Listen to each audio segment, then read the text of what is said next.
I prepared for that presentation for weeks, staining pages with coffee, rehearsing slides until the phrasing felt like muscle memory, imagining questions and answers the way a conductor imagines crescendos. The conference room was full of people who measured worth in nods and polite applause, and the company's executive suite glowed just past the glass like a small foreign country of power. Halfway through my pitch, when a spreadsheet unveiled the problem no one had solved and my solution began to land, a movement at the back of the room snapped the air like a broken string. The CEO's daughter rose, walked forward, and in a single practice motion dismissed the work as unnecessary. The room inhaled around her. In that instant, I understood what dismissal feels like. A physical omission, a hole carved into the story you were telling. Somewhere in the center of my chest, a seed hardened into resolve. She had underestimated me.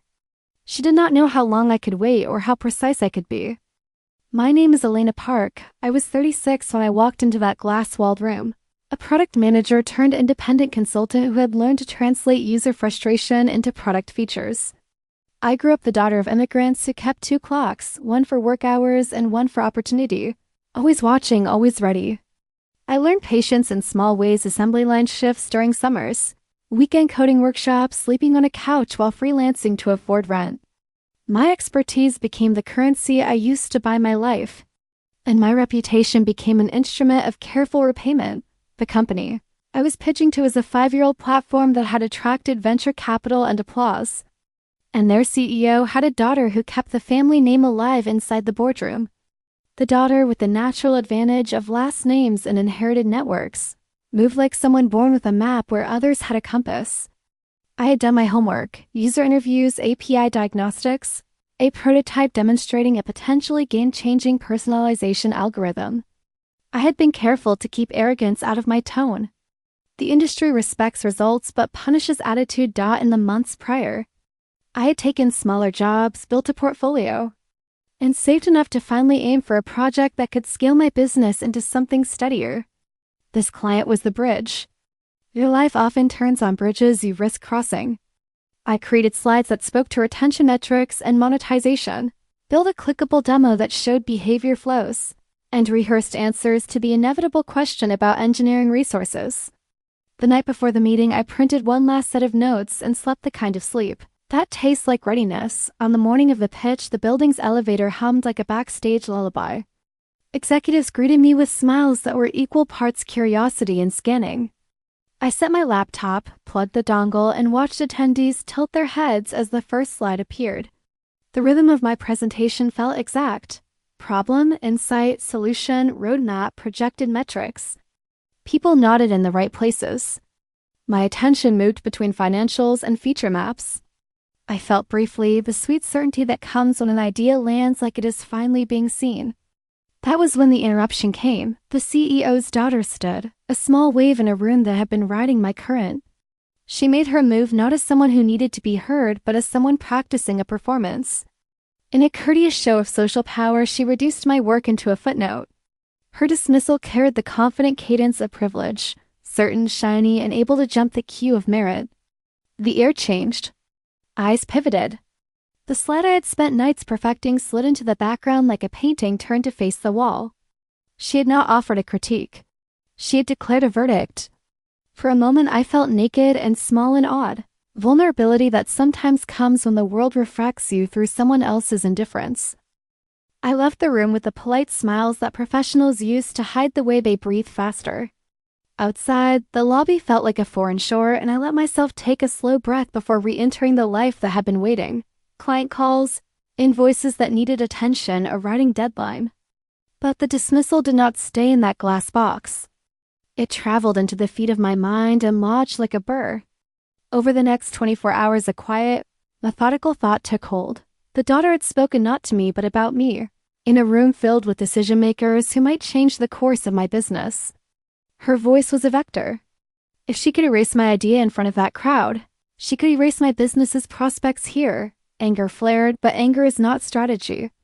I moved like a woman who had learned to convert heat into leverage. I began by reaching out soft, professional, a message that offered to share the prototype and user data with whoever wanted it. I copied product managers who had asked for follow-up and attached a lightweight summary. The public parts of the pitch I let remain visible. The private question was different: how to convert dismissal into accountability. In the following week, I set up targeted follow-ups. I scheduled one-on-one demos with 2 directors who had lingered after the meeting, and I sent concise data packets demonstrating that the prototype increased retention for beta users by measurable margins. I documented everything: user interviews, metrics from the demo environment, comparisons with competitor feature sets. Documentation is the slow, persuasive language of proof. I built an evidence stack that would be hard to ignore. At the same time, I did something quieter. I listened. I listened to feedback left in comments, to snippets from engineers who were curious, to a product analyst who privately told me she had been frustrated by the product's personalization blanks for months. In those private admissions, I found allies. Their small confessions were the human roots I needed. People who see a hole will sometimes point to it when they know the work to fill it exists. I offered them resources and the space to be candid. No ego, no performance, just product rigor. But influence is not only about metrics. It is also about narrative control. I wrote a follow-up note describing the pitch's key takeaways, framed as a practical roadmap, and circulated it to attendees and to a wider group that included their engineering leads. The note was precise without flourish and named the problem in a way that made resistance seem like avoidance. Progress left undefined becomes optional. Progress named and scheduled compels action. A week later, a junior engineer I had not met emailed to request the codebase for a small proof of concept. His message was curious, humble, and unexpectedly direct. The team wanted to test the prototype in their staging environment. That single, small request was the hinge. Privilege and dismissal can echo loudly in rooms full of authority, but product teams move in a parallel architecture, slow, empirically, one test at a time. Engineers do not care about birthright. They care about results. The daughter's dismissal echoed. An engineer's test would speak in numbers. Over the next month, the prototype ran across sandbox environments. The results were not dramatic on their own, but they were consistent. Retention upticks, metric lifts, better engagement in targeted cohorts. The story the data told was stubborn. The feature worked. I documented results and offered a roadmap for incremental integration that would require minimal engineering overhead. Meanwhile, the CEO's daughter continued to fill social rooms with positional power. She continued to assume that dismissal equaled end. That assumption, safe for the privileged, underestimated the patient architecture of evidence. Along the way, I also cultivated a small chorus of advocates outside the company. I shared case studies with other product leaders whose names carried influence in the industry. I published a short post on my product community forum describing the pilot and the outcomes without mentioning company names, principles over drama. The post seeded conversation in a public place where peers spoke bluntly, and influence sometimes travels sideways in industry networks. A few product leaders asked for demos. The company began to see through the public waterlines of product discourse that an idea dismissed in a boardroom could be embraced elsewhere. When the company held its next townwide demo day, the daughter prepared her own segment. She moved in polished circles and expected applause. Instead, between sessions, an engineer on stage mentioned an external prototype that had reduced churn in pilot tests and asked if the originating developer would be willing to demo. The mention landed like a pebble in still water, and then ripples widened. The CEO's daughter saw the pivot and for the first time watched momentum that did not answer to her timetable. The morning of the product showcase that would decide integration priorities felt like a pressure chamber.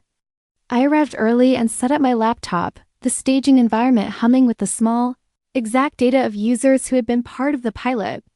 The room was less formal and more experimental than the prior boardroom. Product people like small experiments and tangible numbers. Still, the air felt large, the stakes real. I had been careful to present the work not as a challenge to authority, but as an invitation to practice what product development actually rewards. Iterative testing and measurable outcomes. When my demo began, the projector pulled up the familiar interface and I walked the room through the flows. The feature changed contextual recommendations in a way that felt intuitive and personalized. The live metrics updated. A cohort's retention curve nudged upward in real time. And the engineers watching murmured with that particular mixture of delight and calculation that any developer knows. When a test finally returns favorable results, the daughter sat not far away.